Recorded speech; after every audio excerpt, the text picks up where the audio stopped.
আসসালামু আলাইকুম। আপনারা সবাই কেমন আছেন? আলহামদুলিল্লাহ আমিও ভালোই আছি। আজকেও আবার একটা খাওয়া দাওয়ার ভিডিও নিয়ে চলে এসেছি। আজকে পিকনিক হচ্ছে চুরমুর। প্রথমেই সব কিছু দোকান থেকে কিনে নিয়ে চলে এসেছি। রেখে মাখার জন্য কোনো সেরকম বড় জায়গা নেই, তার জন্য কলা পাতাটাকে কেটে ভালো করে ধুয়ে তারপর মুছে নেওয়া হচ্ছে। প্রথমেই আলু, মটর, ছোলা সেদ্ধটাকে কলাপাতার মধ্যে রেখে কুচিয়ে নেওয়া হচ্ছে। তারপর একটা জায়গার মধ্যে তেঁতুলটাকে ভিজুত দেওয়া হচ্ছে। এদিকে শসা গাজরগুলোকেও ভালো করে ধুয়ে সবাই মিলে কুচিয়ে নিচ্ছে। সব কিছু কুচোনো হয়ে গেলে এক জায়গায় সাজিয়ে নিচ্ছে।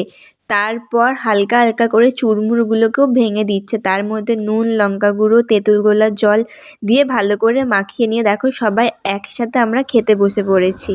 এরমভাবে একসাথে বসে সবার সাথে খাওয়ার মজাটাই আলাদা।